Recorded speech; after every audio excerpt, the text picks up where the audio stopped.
Well, there it is. All right. So we're going to call this meeting to order at 6:02. And before we get started, I have a few comments to make.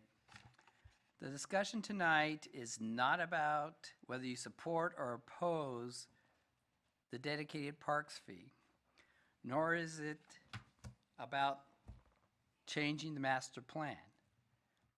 The discussion tonight is about prioritizing the maintenance and improvement, the maintenance and replacement of things in the park system.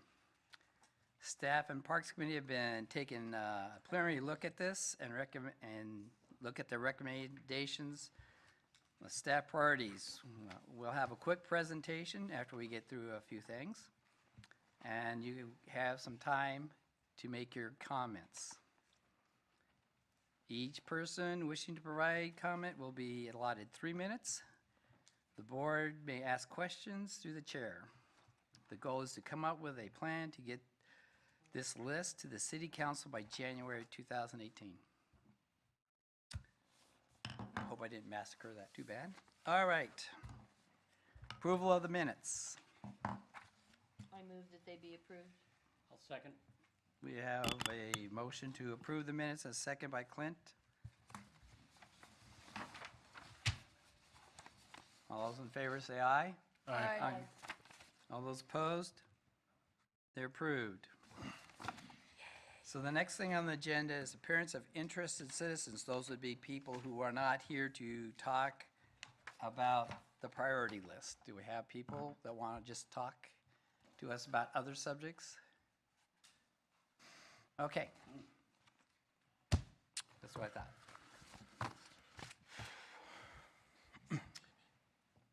That was fast. I like that. I could beat Brandon's record. No. New old business report from community stakeholder group. I assume that's your presentation. Yes, Matt? Mr. Chair, and thank you. And I'm excited to see a number of folks out in the crowd this evening. I'm looking forward to what it is you have to say about the parks prioritization. So last week, members of the Keizer Parks Advisory Board and some folks within the community got together and convened what was the beginning of the Parks Prioritization Work Group.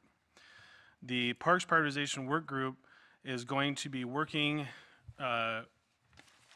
to take recommendations of the testimony this evening, as well as input from staff, and compiling the data for consumption by the Parks Advisory Board. The ultimate goal is to make a recommendation to council sometime in December or early part of January as it relates to this prioritization. So there's a number of things that were discussed. One would be a scoring of the projects.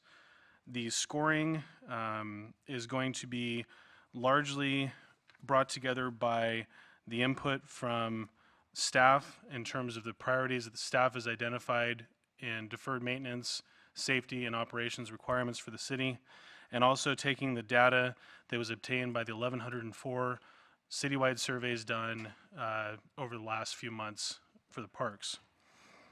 The group identified at least 4 items that are critical enough to recommend in the short term to the Keizer Parks Advisory Board for approval.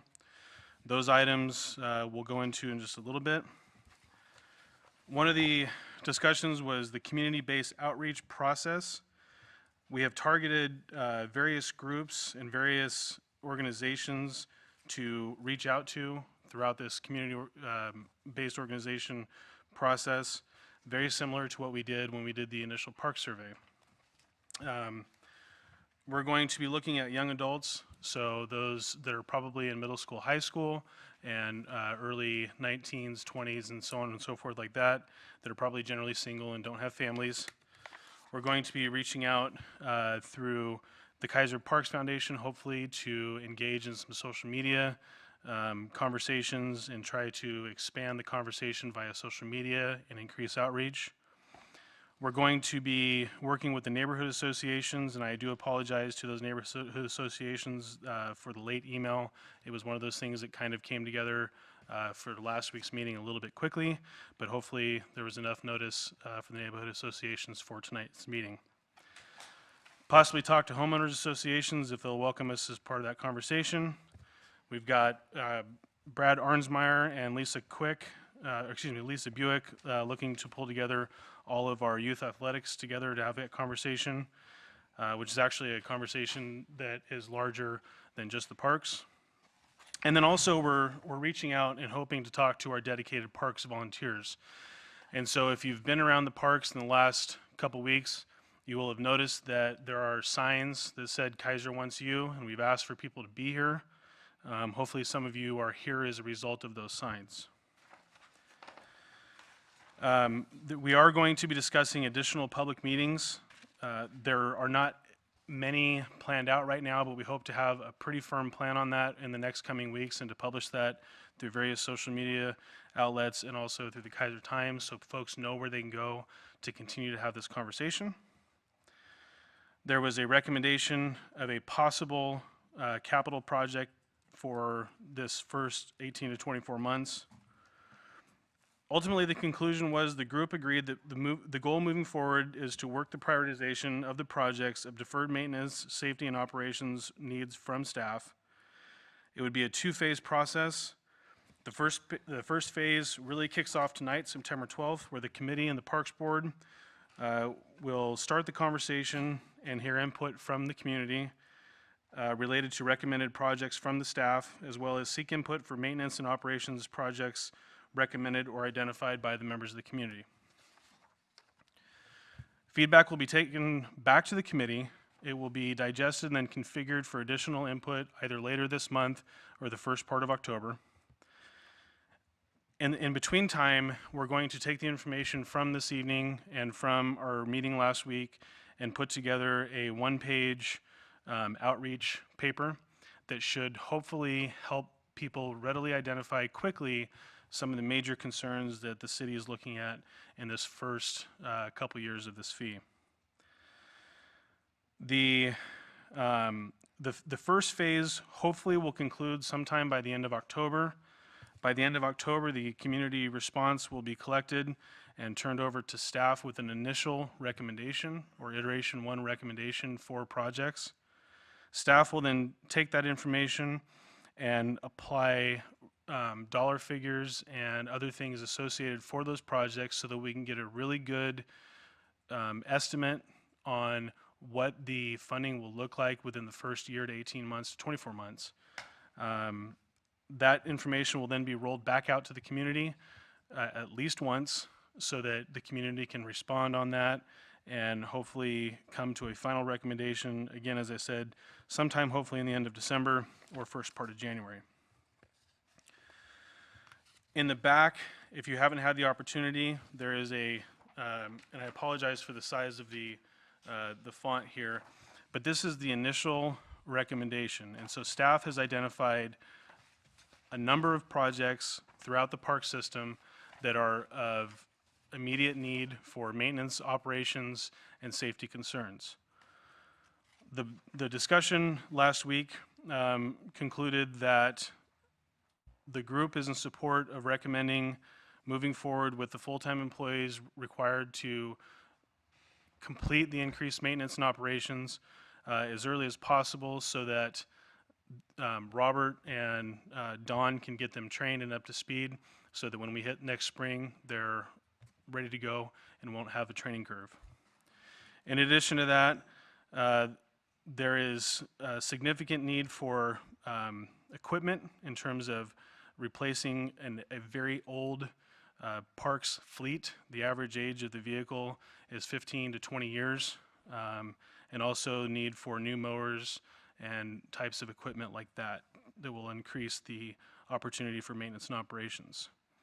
The fourth item really kind of fell into an increased services.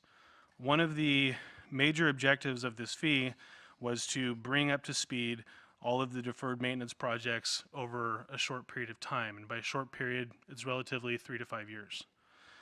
There was a combination of staff's recommendation and the data presented in the park survey, and that's what this list really is.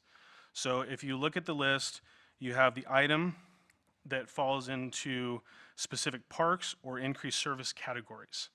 And you'll see that on the right-hand side, in the far right, will be the score. And this score was directly driven from the park survey, with the exception of 2 areas. And those 2 areas were the top 3 recommendations, the FTEs, vehicles and equipment, and all parks trees.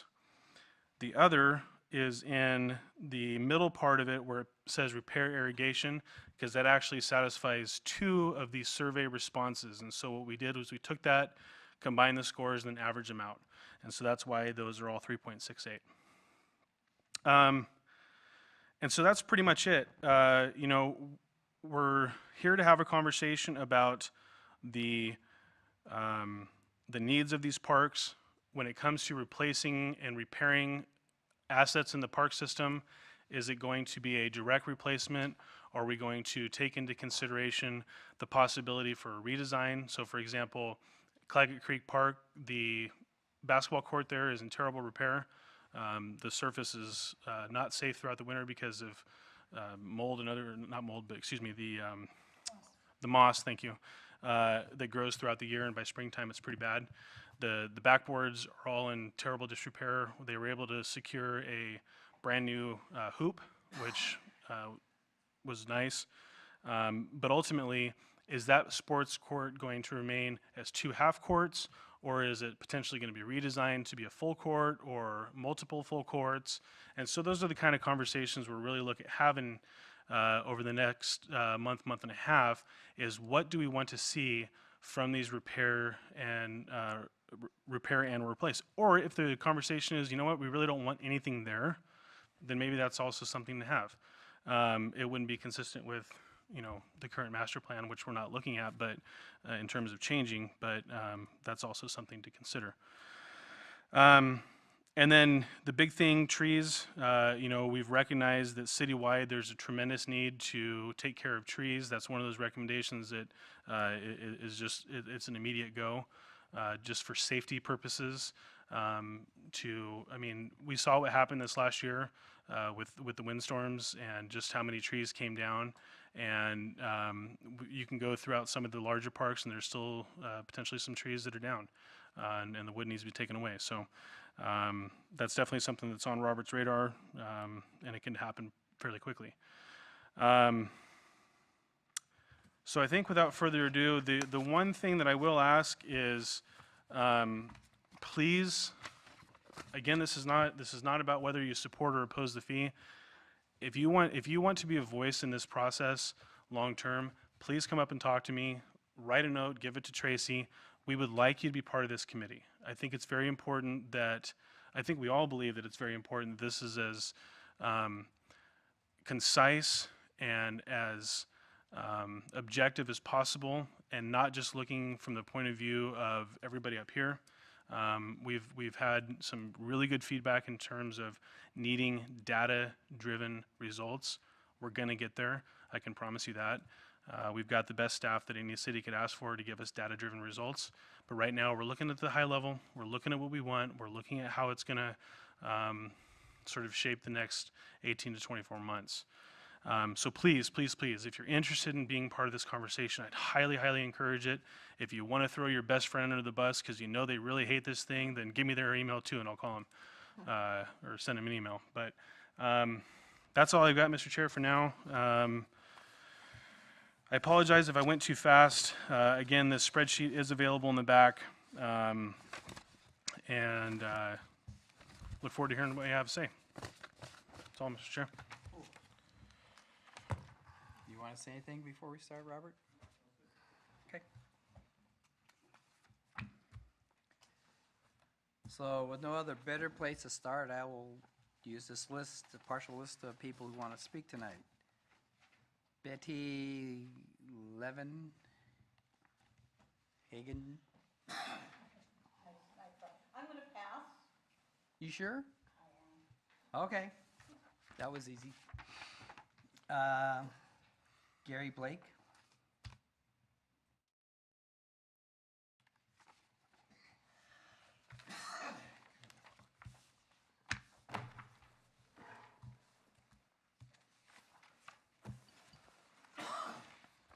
will start by thanking the board for inviting us here to be able to do so, to give some input into this very important subject. The West Keizer Neighborhood Association was established to be a communication program, a way to get input and go both directions from the city and of course back to the residents of the city. And I think we have done a pretty good job of that in being able to open the doors of communication. We just recently had a group meeting that we were able to participate in. We had maintenance people were there, plus we had the police department was there with some concerns about the Wallace House Park and some of the things that were going on there. And it was a very productive meeting. And so I really appreciate this opportunity to communicate with you. And to begin with, I want to give you my commitment as the board. We have board members here, which I'll introduce in just a minute. And as the board of the West Keizer Neighborhood Association, we have a commitment to communicate both to you and to the community. We May I would like to remind you invite that you all only of have 3 minutes. Oh my goodness. We have 5, Yes. don't we?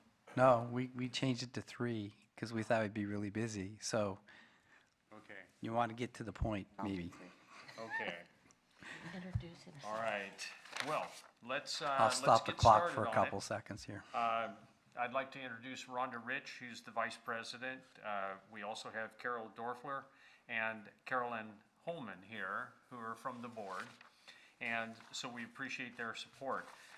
We would like to submit to this group today our support of maintenance items that relate to the parks that will make it not only a safe place for people to go, but an attractive place for people to go.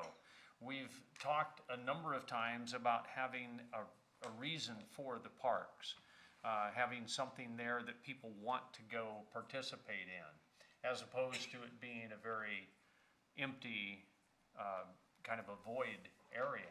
So to have a reason to go is very important.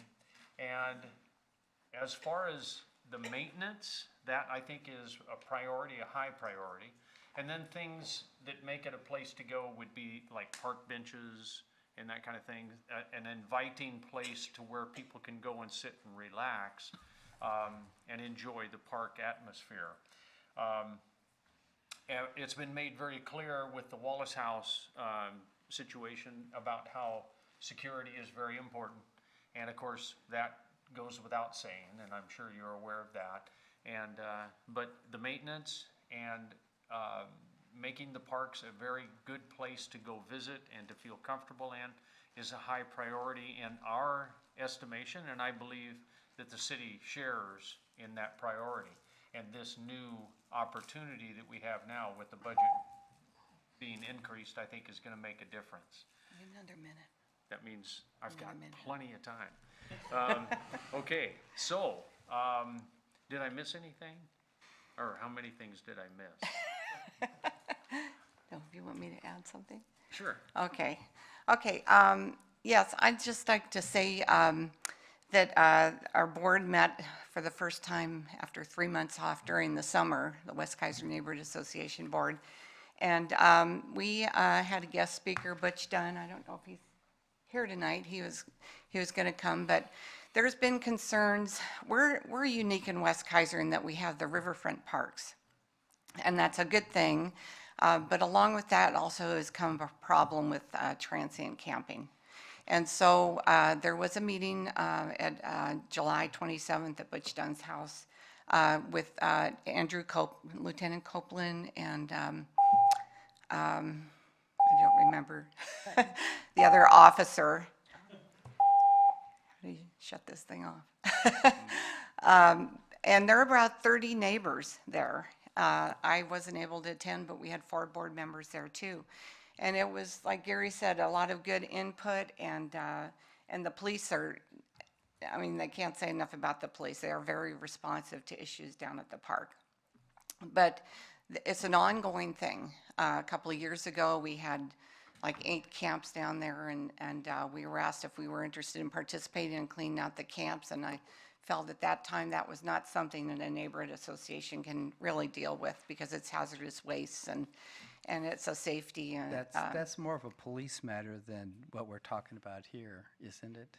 Well, I think it also, okay, I'll get to that, because it's a problem ongoing because of the underbrush down there, because people would not, if you go to Sunset Park 20 years ago used to be like that, and thanks to Daryl Richardson and Clint and some other people have managed to clear that out, and if you don't have the underbrush, you don't have the protection of camping, kind of stealth camping.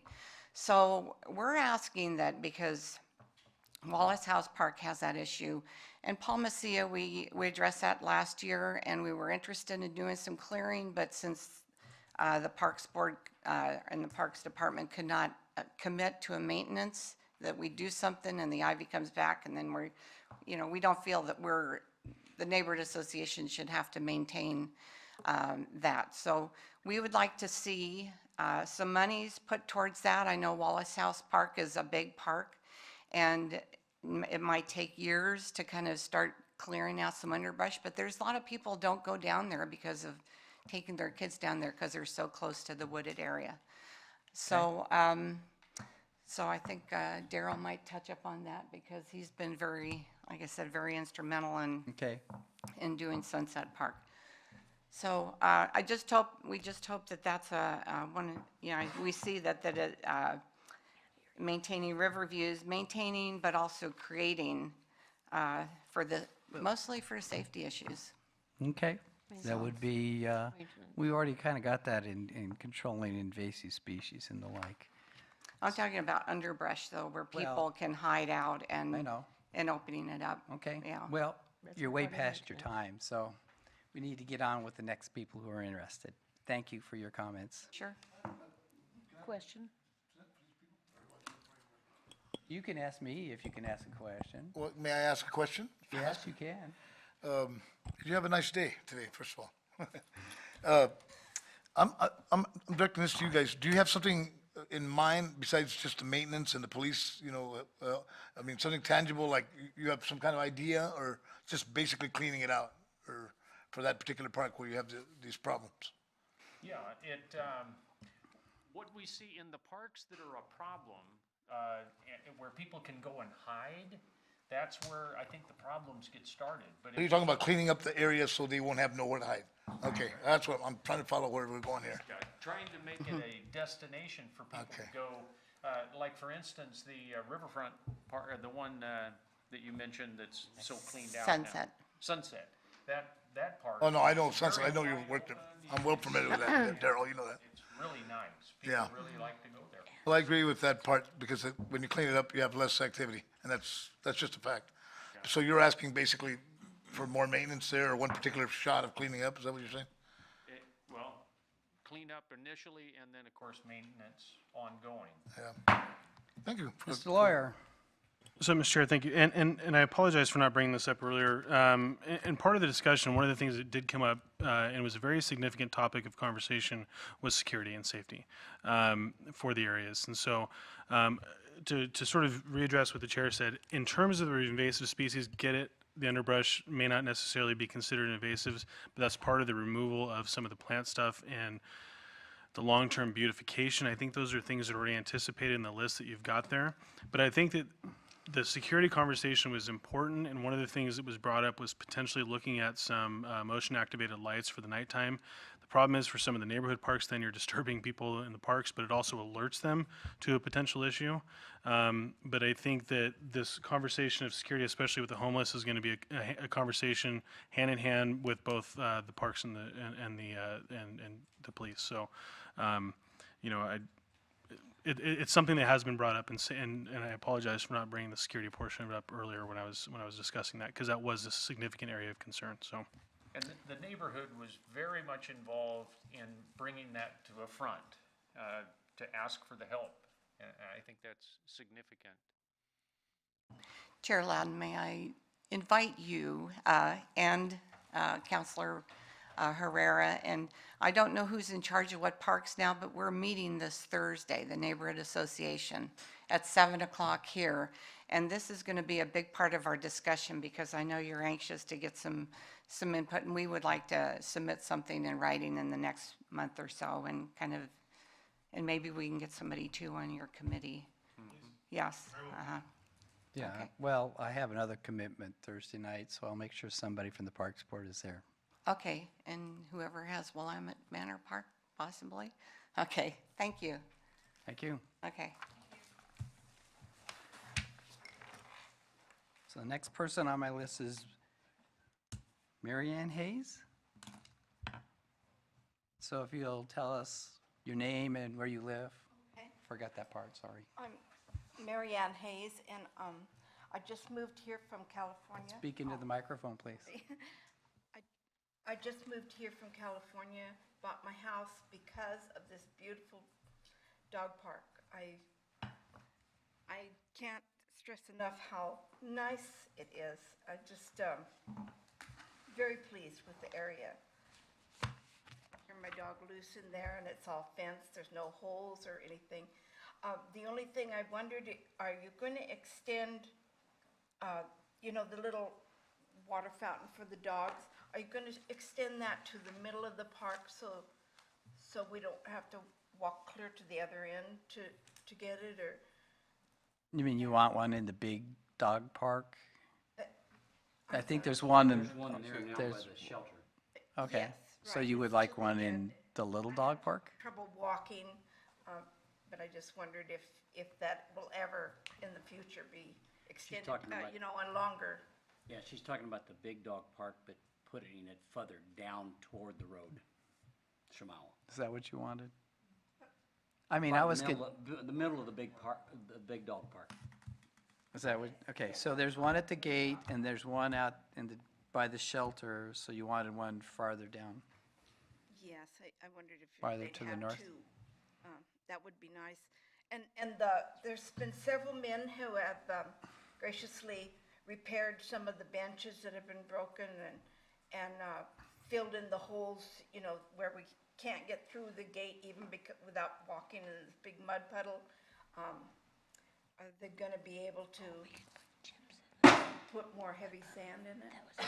There's a pile that was just put there, Robert Oh, ordered okay, I some saw more that. granite, and I'm gonna have some community service people take care of some of that. Okay, all right. That's all I had to say. I just, very thankful for your park. It's very nice. Thank you. Thank you. Thanks.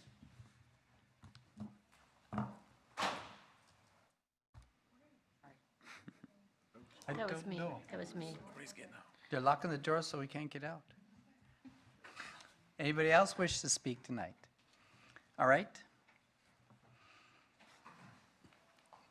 Tell us your name and where you live. I'm John Razor, Please and speak I into live the in Salem, microphone. but I frequent the dog park because it's the best one in the area. And R-A-Z-O-R? I wanted to offer to try to help raise some funds to help for the dog park specifically, because that's really my only interest. But I was talking to Mr. Johnson about that, and he said I should speak with the board because one of the things that Ms. Hayes was talking about was the additional drinking fountain, and I think she was confused, but she was trying to say, I think, she wanted one in between the entry gate and the shelter, and we were talking about trying to get a second shelter built, in the sand area in the large park, halfway between the existing shelter and the gate. And I was talking to Mr. Johnson about where the existing line is for the fountain that's in the small park, and maybe tapping off of that and putting a second fountain, or a third fountain, I guess it would be, where that other shelter would be. But the point I wanted to make was that I would be willing to try to find those resources in terms of the equipment and labor to do that work, to alleviate some of the budget problems for the city, And Mr. Johnson also mentioned there might be a matching grant program, so that if there were people that wanted to donate money to help with that, it might be, there might be some matching funds or that type of thing. So, At this time, there is no matching grant fund. We possibly will have one later in the year, but right now we have spent all that on the skate park.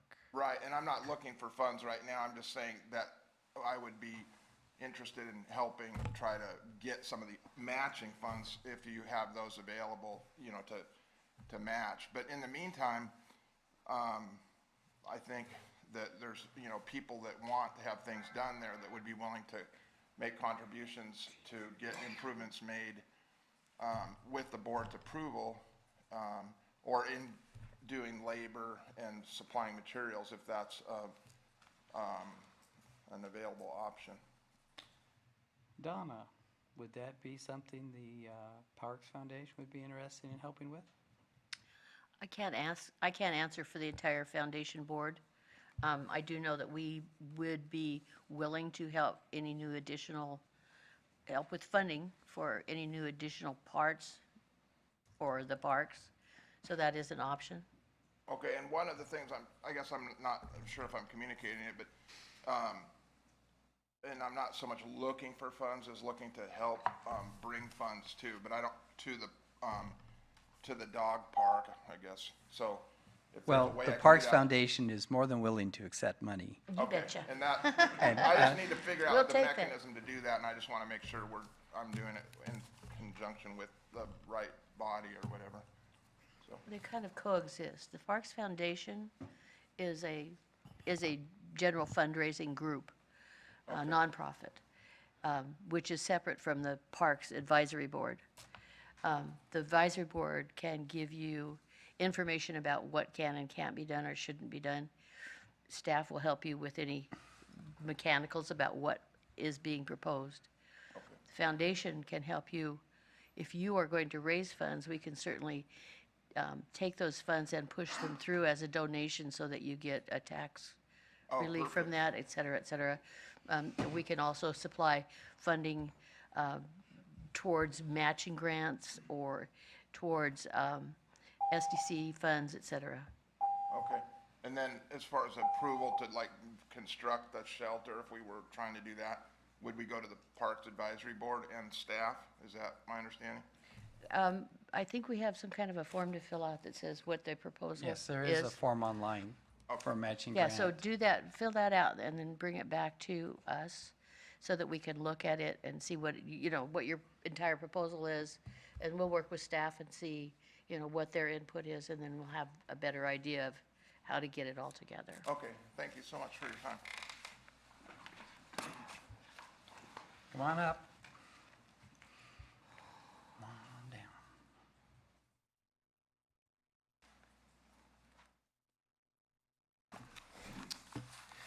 Chairman Loudon, members of the Parks Advisory Committee, I need to start by a little editorial, which I can't hold back. I'm just very thrilled with the You need fun. to tell us your name and where you It's live. David Philbrick. I'm a resident of Keizer. Right, thank you. I'm thrilled with the funding. It's long overdue, very needed, and very important to the community. Second, with the backlog that's happened because there hasn't been funding, I recognize that the interest I'm about to express may be within 5 years, but not 18 months. I recognize that, but I think it's important to have it on the radar screen. And first is Northridge Park. Northridge Park has really no access, no use. It's got a division in the middle that needs to be connected. And I think it's in an area that is, I think, underserved by parks, has a high need in terms of apartments and a lot of kids. It offers some very nice connectivity along Claggett Creek into Claggett Creek Park. I think there's potential there, but something needs to happen.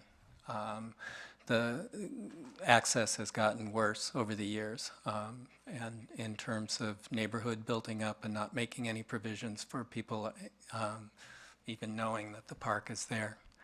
The second park, which is kind of in a similar category, but in much better shape than Northridge, is Palmacia. And in that, again, it really has not been on the radar screen in terms of development and potential and things. And so on that, I would second the discussion or the comments from the neighborhood association. Just, I think it offers a lot of potential right on the river. So again, I thank you for your time. And I suspect that neither of those parks, if you were to survey the people, will come up high because most people don't even, certainly Northridge, most people don't even know it exists. Thank you. Thank you. Anyone else? Okay.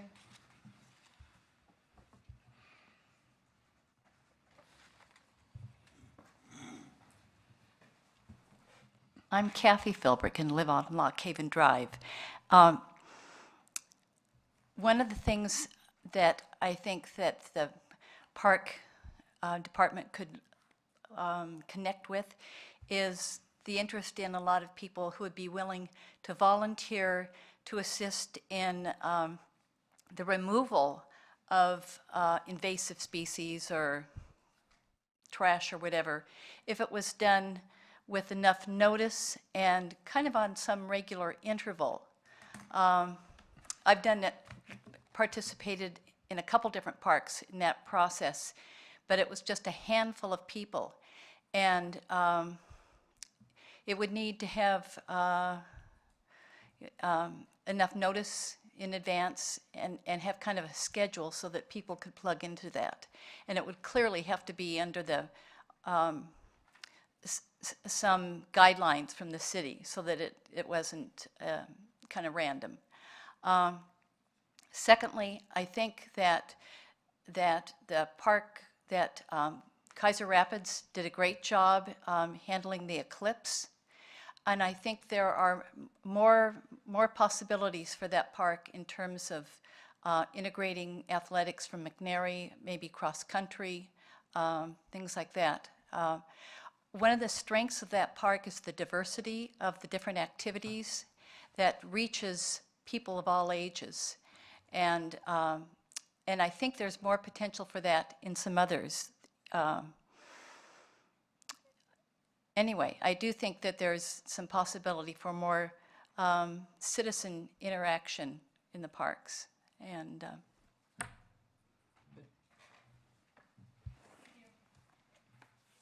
The master plan for Keizer Rapids Park is on the City of Keizer's website, so you can see what we have planned.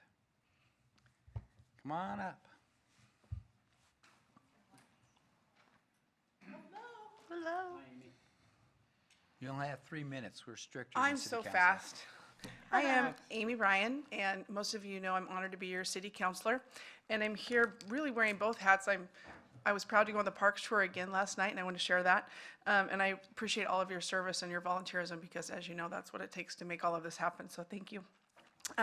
Real quickly, I have a long list of parks conversations, and I won't bring that to the table tonight because we could talk for a long time. But you know, as you know, I was very involved in supporting the parks in the future conversations. So a couple points of emphasis for the record that I would like to make is first of all, we talked about the basketball. I'm a basketball girl, and we don't have adequate basketball facilities in Keizer. I don't see that as the top priority because it's not a safety issue. However, I would like to see it on the radar so that we can get a full court at some point. And maybe that's a conversation with that sports conversation in the future that we're going to have where we integrate more sports into Keizer or possibly Keizer Rapids. So I understand that that's down the road, but I do want to, for the record, make that note. Also, I had brought last year to the board through conversations that I thought it would be great to have a conversation having businesses, local businesses in the area support the parks. And at the time, it was a fundraising suggestion because we were really struggling on how to make this happen. And congratulations, because we've come so far since that conversation. So my thought on that is I would like to continue keeping that as a topic, as a priority, as something that we can look at as a group, because I think there's a lot of local business who will support that. And let's take away the revenue for them, but let's talk about adopting a park and getting the employees involved and proud and out picking up garbage and utilizing those parks a little bit more, because some of them don't get as much use, and some of the small businesses could adopt a small park, and larger could do larger. So I just think it's something I'd like to still keep on the table if we could. And then thirdly, I hear, as my little city councilor hat, I hear the most complaints and concerns for safety at Bear Park, and that is a lighting issue. And I have promised over and over that I would continue to proceed with that and keep it as a conversation. But I don't think it's something that has to be expensive. I think we can get lighting in there and really support the residents who are very concerned about it, and keep that not just an ongoing conversation, but maybe a top priority, because it is safety, and I know they're having a lot of issues at that park. Yes, the police are very supportive, but I'd like to see how we can make that a resolution before we have to even call the police so it's not an issue. And then lastly, the dog park, as you know, is kind of my favorite, but, and I'm partial to it, but I'm wondering, can we get some sand or some chips before the rain hits over there so that we're not in mud quite so early? I don't know if that's an option, but just a thought. We have a whole truckload of I- granite out there that we're gonna. Well, I just wonder if we could maybe haul a few chips over so that we're not in the mud We do have a bunch of We chips. don't want chips in that park. in the dog park. Not at all. Sand? Matter of fact, we hauled all those chips out that were there before. Okay, All okay, you do is get the tractors, just chew it up, and it gets in the dog's feet, and, okay. yeah, I'm just trying to avoid the wet mud is what I'm, we're gonna be working on that. The chips tend to rot and turn into mud. sure, understood at the layers, understood. What they're trying to say is we actually delivered a dump truck load of decomposed granite out there last week. Okay, It's in the dog park, and I'm working with some volunteers to get that spread this Great. next week. So we're on Okay. top of that. Okay. We don't want wood chips out there. understood. Matt? So, Councilor Ryan, thanks for being here, and again, thank you for the support throughout the entire process. I think you were our #1 cheerleader. I will say, though, that one of the reasons, in my opinion, that the basketball courts are on the list as a repair item is because it is an issue of safety, and that's why I think Robert recommended it. I think we have 3 courts right now: Claggett, Bob Newton, and Northview. Northview. And because those surfaces are, especially the playing surface, are so in such poor repair, it is a safety issue, so I wouldn't not call it a safety issue. So I just want to clarify that. That's why it is on this list and Sure. specifically called out. So, but how that happens is how this conversation is going to evolve, and if it's going to be a replace in kind or a full court or whatever it is, that's part of the intended outcome of this towards the end of September, is that we have a pretty good idea. You know, I mean, your recommendation of a full court is in my notes. I'll take that back to the committee and say, we've heard at least for one full court area, and so that's something we can take back for I consideration. know there would be a lot of use of it for sure, and I know some of those courts are pretty small. Some of those paved areas, they wouldn't qualify under regulation. But I know we talked about, there was even some new games and some new things you could try with the sport court that didn't have to be basketball. So, yeah, there was a lot of suggestions. So then maybe finding that one place we could do the full court in the future that's safe, that I think it would have a ton of use. I know it would. We just don't have the facilities here, so. Thank you for your time again and your service. Donna has a question. Yes, ma'am. Just, this is like, actually a question for staff. She brought up Bear Park and lighting, et cetera. I said that that's not even on the list anywhere. Is that something that we would consider as a priority? Or is this something that we need to work through with other parts of the city to get accomplished? It's not the first time it's been brought up recently, so it's something that can be added to the list and then look at how to get that going and where it falls in there. If it's a safety issue, kind of sounds like it is. I've spoke to some of the neighbors up there that have talked to me about some nighttime activities behind their fence. So it's definitely something that we can look at and consider. Okay, great. I just want to make sure that we don't miss that, because it sounds like it is. Bear Park's something unique in that it has a walk path that goes through it that connects 2 neighborhoods. So it's not just the lighting in a park can help you and hurt you. It can attract people, but it can also detour bad people. When there's a pathway that cuts through a park that, you know, joggers use when they're out running at 10 o'clock at night, it's a little bit different than just lighting a park. Understand. I just didn't want to lose track of it, because it sounds like it is something that's pretty important to be taken care of. Thank you. Thank you so much. Thank you. Anybody else want to talk? Anybody else has a comment? Okay.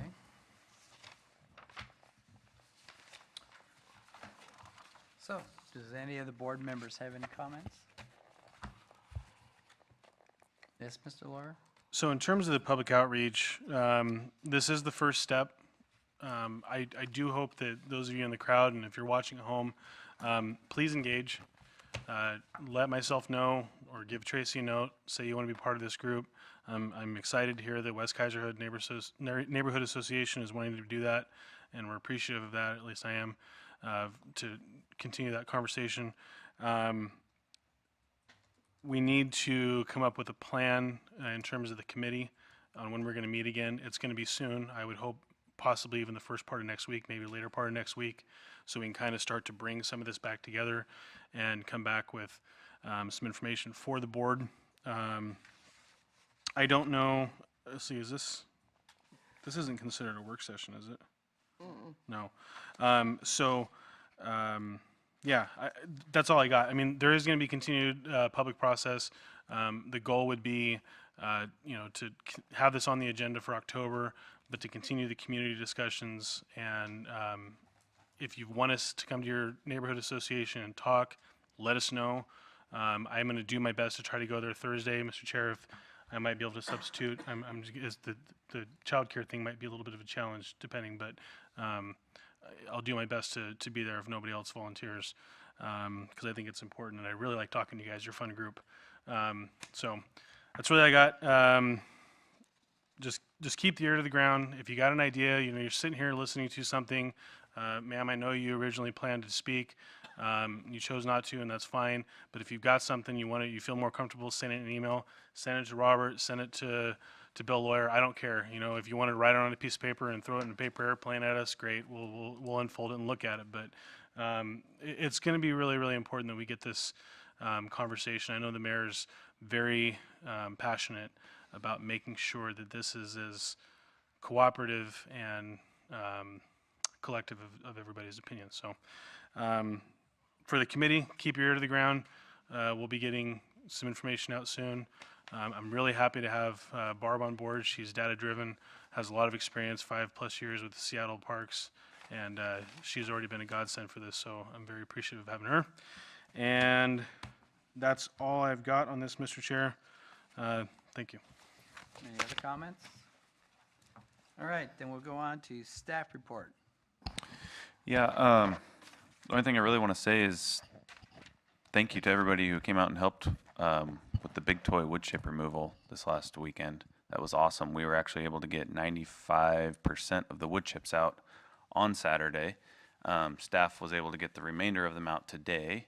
So we can now proceed with the rubberized surfacing project that's going to be going in there. The big toy will remain closed through possibly mid-October. It's kind of weather dependent. Rain days can slow that process down, but it's a project that's been on our radar for a long time, and we're definitely excited to see it underway. So go enjoy one of our other playgrounds for now, and the big toy will be even better here in a month. So yes, and the skate park has also been reopened. A good majority of it has been smoothed out, crack repair done.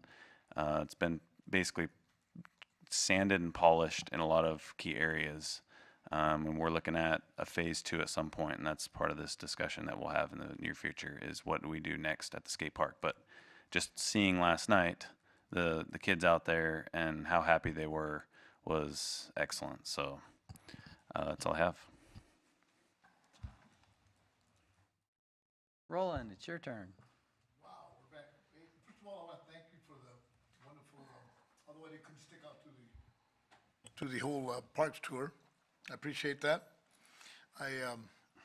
One of the highlights of our council, which was a very short meeting last time, was the introduction of Sam Hernandez, who's our youth liaison, and he had his first official meeting with, I believe it was the first official meeting, is that correct?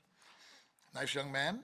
And also, Mr. Fry, whom you met yesterday, or you probably have known him because he's been around, that got the final approval to go ahead on that soccer field. And I want to say, when a community member offers to do something like that, we're more than happy to have people. And that's, as soon as you put all the paint and everything down, I mean, that same night, there was people using it, and I thought that was really a good deal. Those are pretty much the highlights. I do want to add that Robert, his guys for all these years have been doing so much for so little, and I'm glad we have a starting point. There's going to be some ups and downs on what's priority-wise, because everybody has their favorite park or whatever their favorite issue, and I get that, but I think that I want to consider that all parks be brought up together if possible. I know that there's a misconception that more people are giving money to one particular park than the other, and I've learned since then that that's not true. So I want to make sure that our basic maintenance goes back up first before we get into big projects. That's kind of my take on that. But I'm glad we have the extra funding, and I appreciate all your hard work. Matt, thank you for all your hard work. And hopefully we'll get more people in our next get-together here as we go forward. So thank you very much. Thank you, Roland. Is there any other business? Mr. Lawyer. So, Mr. Chair, I'd like to introduce the idea of acknowledgement potentially on the kiosk for the Church of Jesus Christ of Latter-day Saints Keizer Stake, who were the main core of folks that volunteered this Saturday. Over 900 man-hours dedicated over this weekend. And also possibly introduce, I think it's Douglas Shepard, who owns Dirtworks, and he provided a lot of resources in terms of equipment, and potentially look at the conversation of adding them, depending on the level and how that all functions, to the core group of volunteers that are part of the success for the Big Toy Project. And if that's a conversation worthy of having, I'd like to just introduce that topic, so we have it and we can start to ponder it and maybe look forward at the future date. Also, just a shout out to K&E Excavating and Donnie Chandler that came through and got us another 5-yard loader at the last minute. Peterson Cat brought in a 5-yard loader as well as a skid steer. And again, just a huge shout out to the Keizer CERT that came through last minute for safety, and all the volunteers that participated on Saturday. What a Herculean effort that was. It was a well-oiled machine right from the get-go. We kept the mini track hoe fed with material, and we were unloading the 5-yard loader, or the 5-yard front-end loaders, probably about every 3 minutes, I think. It was pretty fast. I mean, there was constant material. It was one of the most incredible things I've ever seen. The tot lot was entirely done by hand. Basically everything, the other side of the boat and all around that whole side was all done by hand with shovels, pitchforks, and wheelbarrow. I mean, it was just, Cherry, you were there. It was one of the most amazing things I've ever witnessed. And so again, just to go back, have that conversation about potentially adding them to the kiosk if that's appropriate. And again, thanks. So would you like to add that to next month's agenda? Thank you. Any other business? Here's Clint's favorite part. We stand adjourned at 6:56. Whoa, sorry. I'm looking at the agenda. Board member Kluge is supposed to be doing the report to council. Since he's not here, we might want to suggest somebody else. Clint just volunteered. Thank you, Mr. Chair. I apologize for adding one more other thing. Is it okay now? Okay. You stand adjourned at 6:57.